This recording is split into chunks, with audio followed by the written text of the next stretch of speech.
Okay, welcome to another Behind the Host podcast. And today we are lucky to have Sally Kember here. Sally has Helmswood Serviced Apartments, which is based in Redhill. She's also a fellow host of a podcast, and her amazing podcast just reached a milestone of 100 episodes, which I'm excited to speak about today. And that is the Serviced Accommodation Secrets podcast, which has helped me sort of get started on my journey into service accommodation. So I am so pleased to have Sally here. Sally, thank you for joining us today. And how are you doing? Oh, thanks so much for having me, Liam. It's brilliant to be here. I'm really well, thanks. Really well. How we got to 100, I don't know. Time just went.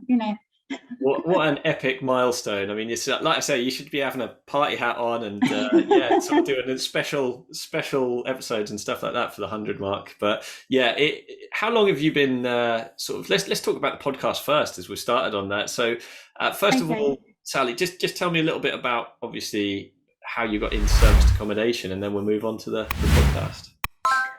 Okay, so it wasn't really a planned thing, funnily enough. But I'm an artist, it's what I've always done, and then freelanced and that kind of thing, and always loved places to look nice, inspire people with art. And we had kids. Pete and I been married forever now. Our kids are grown up now, but when they were little, I kind of just focused on them mostly. And I did various bits of my freelance work here and there. But my husband Pete, he's been in corporate IT forever, and wanted to do some different things. So he looked at doing property. I do a few other things as well, multiple streams as we do. And so he looked at various property strategies, but actually serviced accommodation looked great to me, and it's more hospitality obviously than property. But yeah, so I agreed to it, and it was kind of my idea, because once I get shown something, I get quite carried away. And we did training actually with Progressive, so Mark Homer, brilliant community of people who are very like-minded and have a sort of can-do attitude. So it's really inspiring from a mindset point of view, as well as the nuts and bolts of what's practical. And so we went on that journey. 2016, I think, really was when that happened. And then, I found that actually the theory was much easier than the practice. As it often is, I'm afraid. Yeah. Of course, not having had any experience of it. And it's all about people from the word go, even finding the properties. And we work with freeholders of apartments, which is brilliant, but forming those connections all took a while. We did mastermind and stuff, and very much believe in training and mentoring, getting the professional advice. And more, in fact, part of Hospitable House, I guess, is that we discover it's an amazing community all over, isn't it? All over the world. So yeah, we settled on where we are in Redhill in Surrey, really because it's a very good sort of business centre. And so our main kind of clients are corporate stays, workers, that kind of thing. But obviously we're quite near London too. Well, not obviously, if you don't know where Redhill is, but we're south of London. So it's a really short train ride to London Victoria, London Bridge. And we're really near Gatwick Airport too. So it seemed to meet criteria, and yeah, we just have brilliant luck of finding this company to work with, who are developers as well. So we just got started with apartments, really. And so yeah, here we are still now. I'm in one actually, because we've got some guest requests for special kind of arrangements for guests coming. So I thought I'd come. That's definitely that people focus side of things. So you mentioned on there, and we've had a similar journey in terms of the mindset around, doing some training. How important is mindset about getting started for anyone who's listening and thinking, what, I might give hosting a go? How important is that? I think it's really key, and because it's not necessarily what everybody does, so you don't have social proof in the people around you of your family, friends maybe you've grown up with, of how well it will work. So people worry for you, and you might have setbacks. We had setbacks. It felt like walking through a quagmire at first. It's like, oh, will we ever get anywhere? But you just keep pushing, and actually, if you just keep doing the right things, following sort of process of what to do next, and you have people guiding you, encouraging you, I think that really helps. So I do think it's very good to be in a community of people who know what they're doing and support you, because otherwise, you know, you might just give up and settle for less, and we don't want that for people. No, it's having people who are on a similar journey, and also, like you say, people who are excited to be in the community, people who you can share problems with, and you know, find solutions together. So you've set up your apartments in Red Hill. You've decided, you know, after going down the route of training to do serviced accommodation. You did mention that it's easier in theory than it is in practice. So again, this is so great, because obviously diving into your business, I know on your podcast, you know, sort of serviced accommodation secrets, you're often looking at other hosts. So I'm loving getting behind your business and find out a bit more about that. What aspects would you say is something to consider when getting started, and what sort of things was easier in theory than they were in practice, would you say?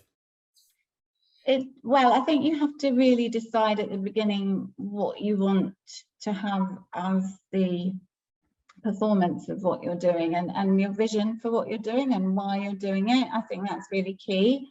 I think if you just kind of think, oh, I'll get a property and people come and stay, it's a bit too random. So I think you need a plan. You know, what's the outcome that you want, not just monthly cash flow, which is quite often what, you know, short-term rentals are mooted for. You know, it's good revenue, but there's a lot of work behind it, and so you have to think about what kind of lifestyle do you want to have as well. So it may be you want to get involved in short-term rentals, but it might be that you want to have it managed by somebody else, not set it up yourself. Or if you do set it up yourself, you will most likely want to outsource a lot of it. So our cleaning team have been here this morning, done an amazing job. When you start out, if you try and do everything yourself, you'll have a really, really busy job for long hours, 7 days a week.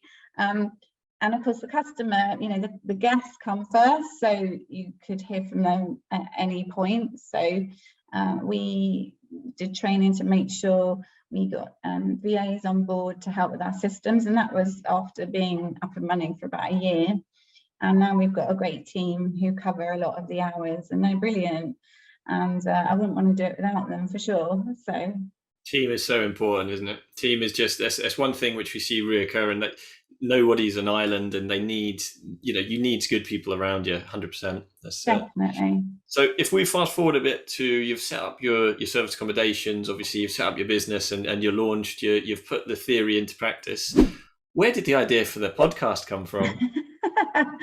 So we'd be at various trainings or property meetings and things like that, Pete and I, and we'd be telling people stories of things. Oh, you know, this happens and that happens, and it just seemed a natural progression, because people sort of said, that's really interesting. Oh, how did you, wow. And, you know, they were saying this would be really useful for other people starting out. And I guess because I discovered there were so many parts to, you know, serviced accommodation as we were running it, I thought, wow, it would be helpful for other people.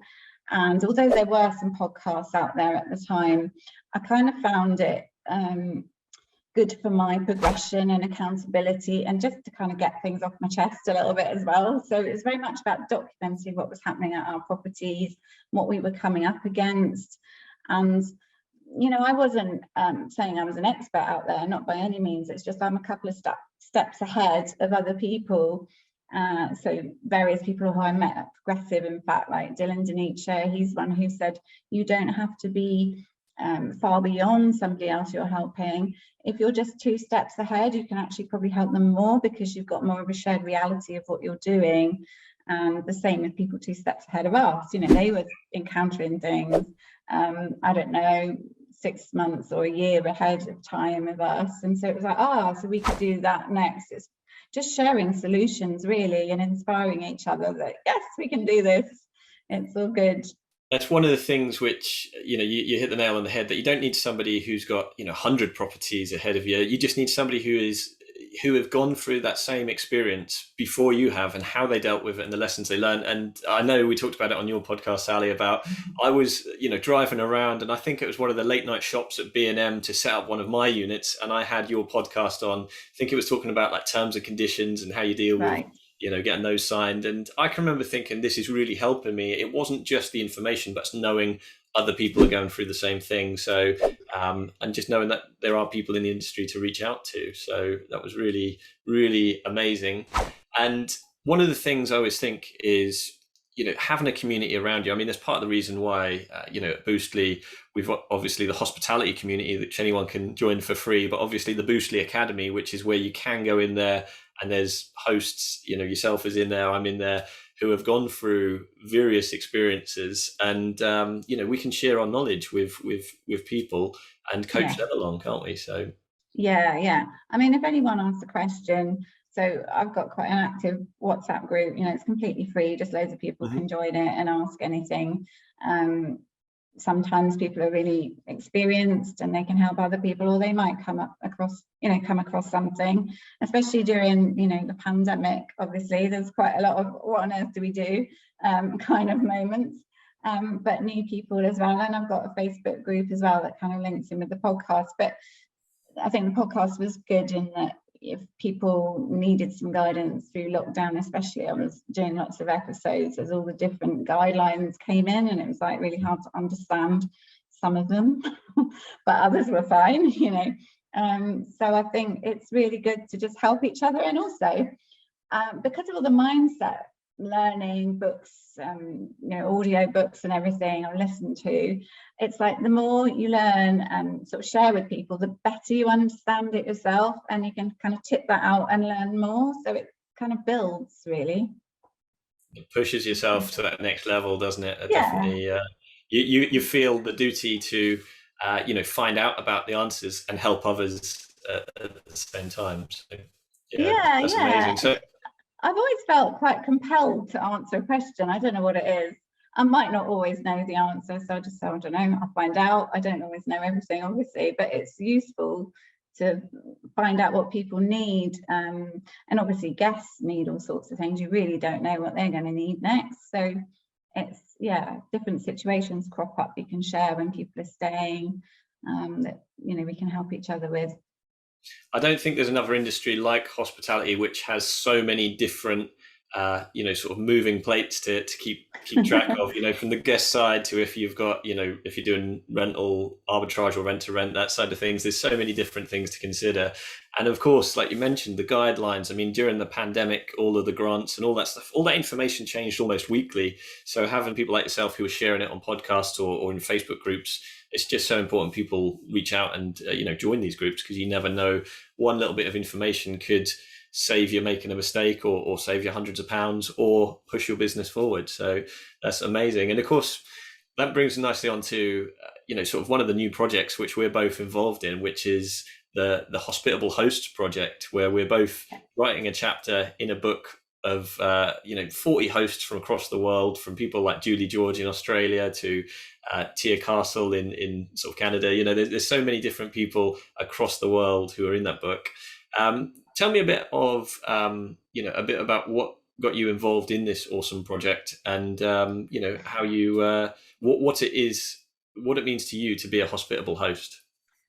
Okay, so the project was quite an interesting one, because I think it was one of the first times I'd been out to public events last year. Was it last year? I think so. It all blurs into one.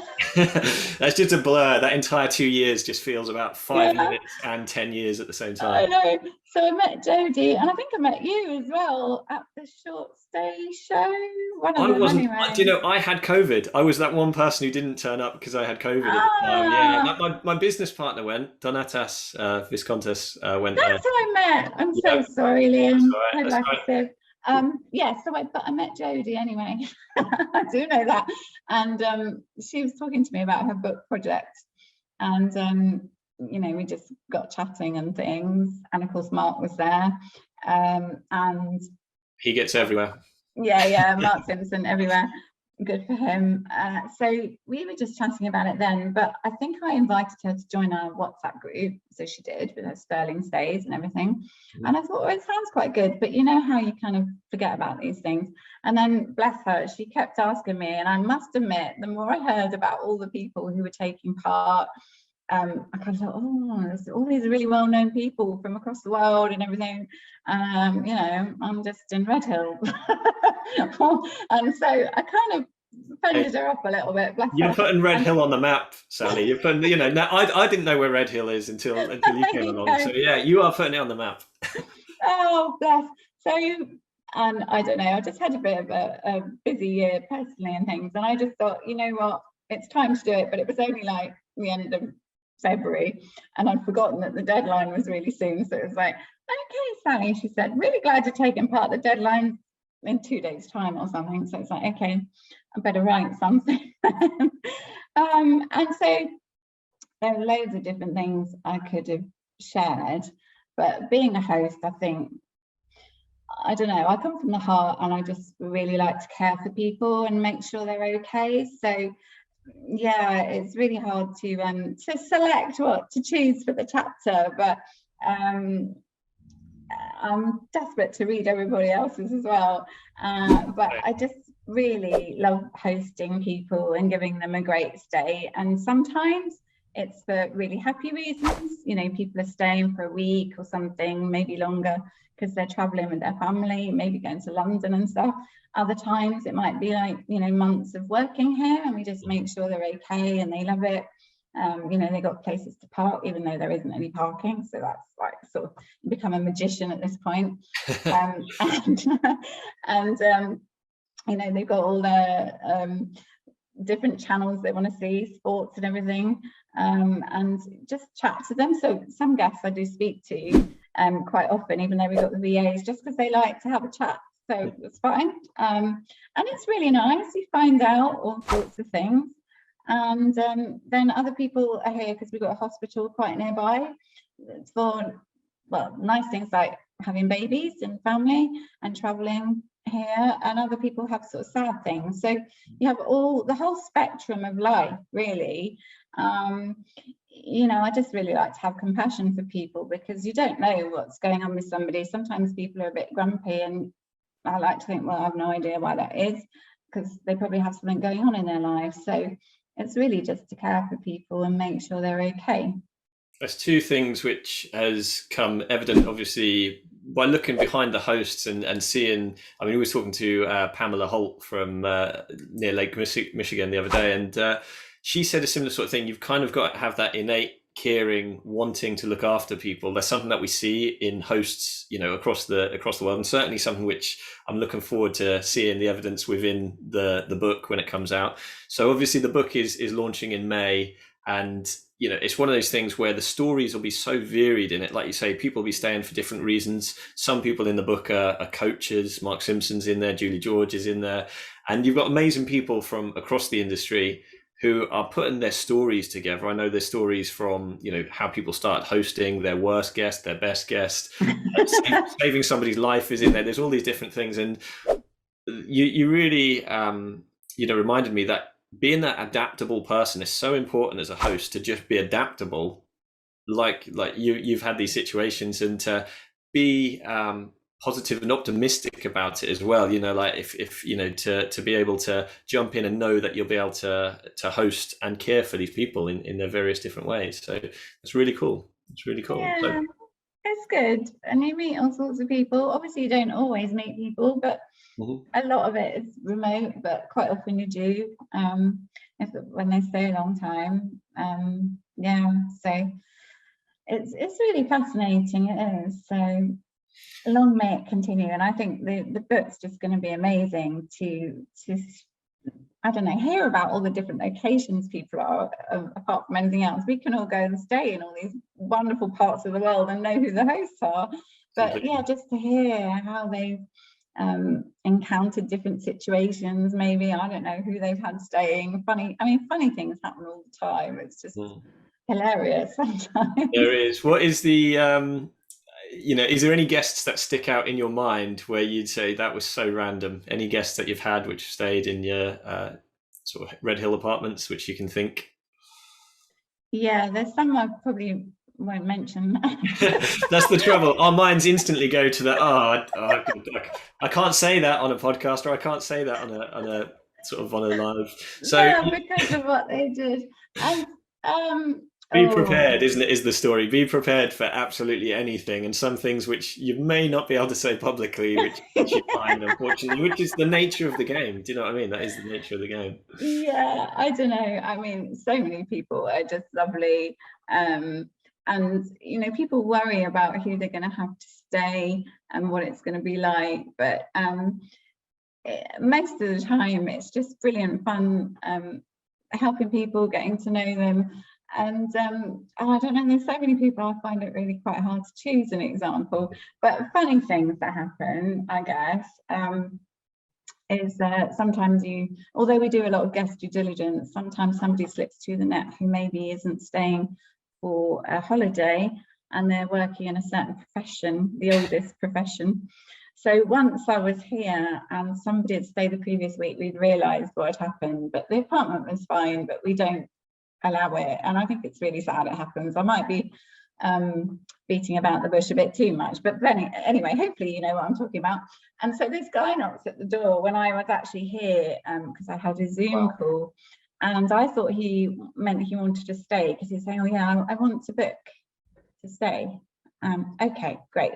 I said, that's really quite odd though, because we advertise online. And what I can do though is take the details, and the team can sort out the booking, check our availability and everything.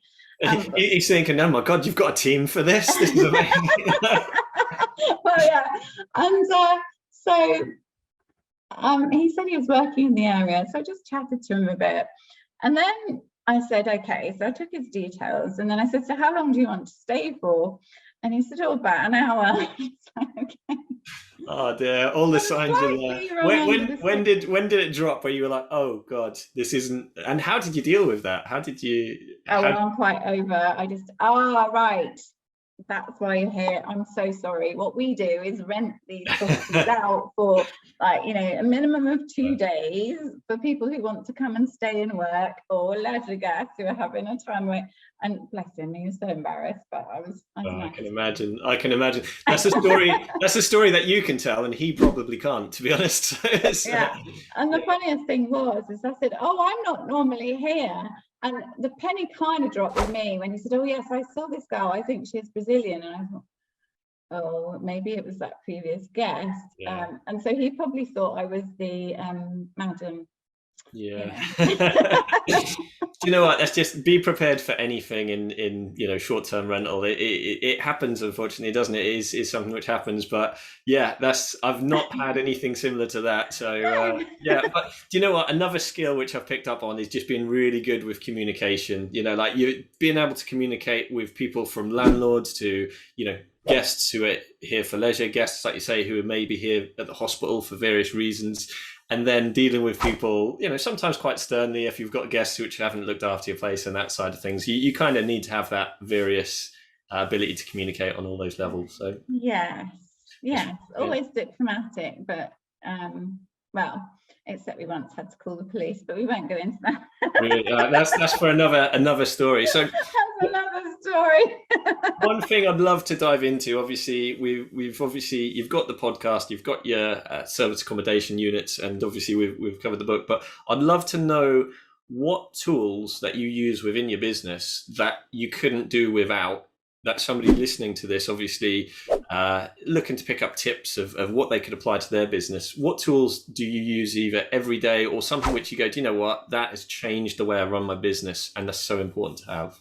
Okay, so definitely a channel manager. We used to have quite a simple one, but now we use a bit more of a sophisticated one, which is Red Harmonics. And so that's really cool. It's more of a property management system as well. But Asana links in with all of our systems too. And because I think it's really important to delegate, we've actually got a bit of a suite of systems My husband still writes amazing spreadsheets, which are bespoke and do all sorts of things. I'm a good tester because I break spreadsheets really well, so you can make them really robust. So if anybody listening and needs a spreadsheet test, just send it to Sally. She'll break it. But yeah, so Asana and anything that you use for sharing. So we've used Trello quite a lot, but we kind of that's probably going on back burner. But if you like things that are visual, Trello is a really good alternative to Asana. But Asana is amazing just for sharing what's happening in your business with other people, updating, messaging each other. And so that, in conjunction with our channel manager, we would definitely not be without. We do use a few other tools like Slack for quick communication and stuff like that. And our team have a VoIP system that they use, so they make phone calls and everything. So I don't have to answer the phone all the time. And you know, you don't get the calls overnight anymore. So yeah, somebody was asking me last night, actually, you know, do you answer the phone when it's ringing? It's like, no. That's doing that. One of the first things you outsource is to try and get that to your team, if you've got a team obviously in place, isn't it? So yeah. And then obviously when needed, I'm really happy to speak to people, whether it's guests or corporate agents or other types of agent or anybody, you know, to do with property or the business. It's just that if you're doing that all day, you can't focus on, you know, improving things and growing the business. So I think it's really important to have that support. And also it means that if you've got a system in place, your guests have a predictable experience. They can have a lovely time and they often want to come back, so they know it's going to be the same. It's not going to be a radically different thing going on, because people like to be reassured and have a bit of certainty, don't they? So all those kind of things with our systems, I think, are good. Do you know, that reminds me of a story of, I think this was read in one of the books, one of the famous books, like Rich Dad, Poor Dad, one of those. I'll have to remember which one it is. But they were talking about when they went for a haircut once, and you know, the first time they went there, they get served a cup of tea. The second time they go there, they get served a glass of wine. The third time they don't get anything at all, and they stopped going back because of the inconsistencies with what they didn't know what to expect. And this is one thing we see in the big hotel chains, that you can pretty much book any one of them in any location and you kind of know what you're going to get every single time. And building that trust with guests is so important for us as hosts of our, you know, short-term rental units. It's so important that we get that consistency right, so they know that when they've booked once, they know what they'll get again and not be disappointed or you know, sort of confused by our offering. So yeah, that's so important to have that system. Awesome. So what sorry. You go. No, you go. I think it's really good if we can develop that trust and people can rely on us, because some people rely completely on online travel agents. And I know obviously you and Mark Simpson are huge advocates of getting direct bookings, but some people are actually quite scared of it. But obviously the lockdown experience taught us all that it's much better to diversify, and we get loads of direct bookings. And I think if you can't build that trust and can't give a consistent service, people are going to struggle to keep staying with you, aren't they? So I think it's really important to try and focus on that and be there. So every which way you can, be there for your guests when they need you, but also provide the same or improve the service you give. Because obviously if they would like something else, then you can help them with that as well, because we're here to help them. But yeah, trust is like doing the special requests like today does, you know. That and you know, talking about the trust, and that, I know there's some accreditors across the industry. People like iPrac are amazing to help build trust with guests, and certainly get more people move across from Booking.com, Airbnb onto, you know, Trust the Host and Book Direct. But the key thing you've mentioned is actually just having a personable kind of service where people can talk to you. You know, they can you know, through experience and referrals, you're going to get more and more people trust you. And the more we do that with our guests across the industry, the more they'll be more confident to book with people direct if they've had a good experience with one of us. So by us all raising our game and making sure we're delivering on our words, making sure our places are clean, it's kind of helping everyone. Do you know what I mean? That's definitely, yeah, for sure. I think iPrac's great. We're part of iPrac, so guests can register their bookings for their peace of mind if they, want to do that, and we advertise that. But yeah, you do have to deliver on it, obviously, and be there. So, but I think it's a brilliant thing that iPrac exists, because people can see exactly who you are. You've got your incorporation of your company, who runs it, the bio, images of your property, and in fact you've got bank account for your business and all of that, so they can check you out rather than finding you online and discovering that the property doesn't exist or something awful like that, which can happen obviously through booking.com and Airbnb as well. So exactly, nobody wants to feel uneasy about booking through someone, and with services like iPrac, it just makes it so much easier to see there's a third party, accredited party involved who can verify the host. So it is amazing. So what does the future hold for yourself, Sally, for Helmswood Serviced Apartments? What does the future look like? Oh, the future's exciting. So obviously the lockdown's kind of ending, we're getting busy again, people are traveling more, people are working away more, and I think it has been a little bit slow at the beginning of the year, but we're gaining momentum.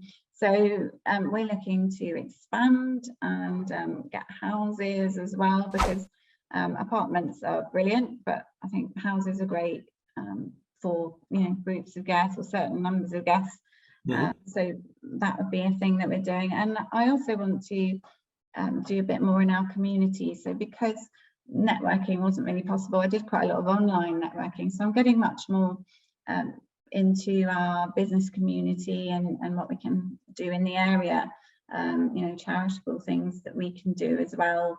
And, sustainability and everything is a really big thing. So we're researching really how to improve all of those things, because, we try and be green. I wouldn't say, I can't claim to be completely, I don't think. We need to do a bit of an audit of that kind of thing. But I think it's really important because, it's our planet. We need to look after it. Yeah. But one thing after people. Guests are looking for now, aren't they? And do you know, that's amazing, reaching out to the business communities. And are you talking about in your local area as well, getting involved in that? Yeah, it's something that, again, we see from hosts. If you get more involved in the community, who are they going to recommend when they've got people coming to the area? Well, they're going to recommend yourself and your business. So exactly. And not only that, it feels good to help out the local community, which is also funding your business. Do you know what I mean? It is a give and you get sort of thing from it. So definitely. And there's lots of developments of leisure areas. In Red Hill is going to have a new light cinema and loads of stuff going on. And we're friendly with our local council as well, because I know some SA operators, they have difficulties with that kind of thing, but we're fully compliant and find all of that kind of thing important. So the council are really supportive here actually, and they sponsor some different events and things for businesses. So I go to those as well as local business networking that's separate. So I think it's really good to just get on board with lots of people, and people in our area, we can work together to provide extra services for our guests as well. So it's all kind of improving what we do and making it more available, different locations as well. So a rising tide floats all the ships, doesn't it? A rising tide will do that. So what I'd like to do is, obviously it's been awesome, I'd just like a couple of fun questions just at the end here, these quick fire questions, but you can be as short or as long answers as you like. iPhone or Android, Sally? Oh, iPhone. iPhone, yeah, that's a tick. That's good. Android or Facebook? Sorry, Android or Facebook? Instagram or Facebook? Sorry.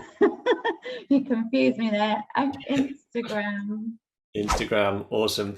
And what is the one app you use on your phone all the time, every day? The one app, well, Slack, I guess, to talk to my team. Communication. Yeah. And lastly, we're all about travel. So where would you recommend, where should people go and see, and where is your favorite travel destination? Oh, well, apart from Red Hill, you mean? Well, that's on the map. I know that is on the map.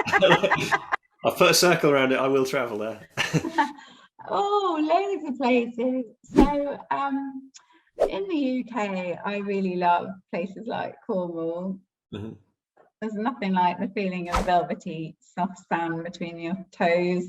And I don't know, anywhere in Italy, I completely love. Yeah, I'm escaping to Rome in May, so that's exciting. Just Oh, nice. fun Travel's weekend. opened up again, isn't it? So it's Yeah, nice to be yeah. able to look forward to that. And yeah, just to close on, I know you've been in the Boostly Academy, for quite a while now, haven't you? I think a similar time to me, we joined the Boostly Academy, which is obviously Mark's training academy. How has it helped you during that time? Oh, I've done loads of his campaigns that he does, and often he gets lots more people joining at those. But it's amazing to have all those different ideas. And most recently, I did the one with Paul Anderson about Instagram, and that was brilliant because, well, mostly I know Instagram from my kids who are in their early 20s. I haven't got around to learning it in detail, but Paul opened my eyes. So all those kind of things is brilliant. And also just all the Facebook help and support for everybody. I really love that too. So yeah, I mean, there's so much, because marketing is obviously really important. Social media, we all need to use, but use it in a strategic way, I think is the word, isn't it? It's being the producer of it, isn't it? Not the consumer of it, but producing posts and having a strategy on there is so important. And we actually had Paul on the podcast recently, and he's just a hive of information, also in the book as well, isn't he? So, and also in the community. Yes. So, absolutely amazing. Well, Sally, today has been absolutely amazing. I mean, I've picked up so many, communication, making sure that you're, sort of identifying your guest avatar, making sure that you're reaching out in your communities and that side of things. There's so many tips that people can pick up from today from yourself. If people want more information, you mentioned you got the Facebook group and obviously the podcast. How can people find these things? So there's a linktree.Sally Kember, which has got like everything. But the podcast is Serviced Accommodation Secrets. You can search that up on iTunes. I think that's probably the best way. Yeah. Awesome. And if people want to get in touch, can they do so on social media or anything like that? Is that just going through the link tree? Oh, for sure. So at Sally Kember Instagram. Our company is Helmswood, so Helmswood Service Department, so it's Helmswood SA. So either of those is all good. Awesome. That's well, you've put it on the map. People are going to be flocking to Red Hill now and getting in touch. And look forward to, we've got the book launch coming up in May, so I'm sure I'm going to see you there. Fantastic. And thanks again for today, Sally. It's been really interesting and really enjoyed it. Oh, thanks so much, Liam. It's been really good to speak with you. Thank you for having me on. No worries. See you again. Having a blast, gonna get it on the Boostly podcast. Boostly like Bruce Lee, cause it's so hard and the T is loose leaf. Making up those rhymes, don't write it, just do it loosely.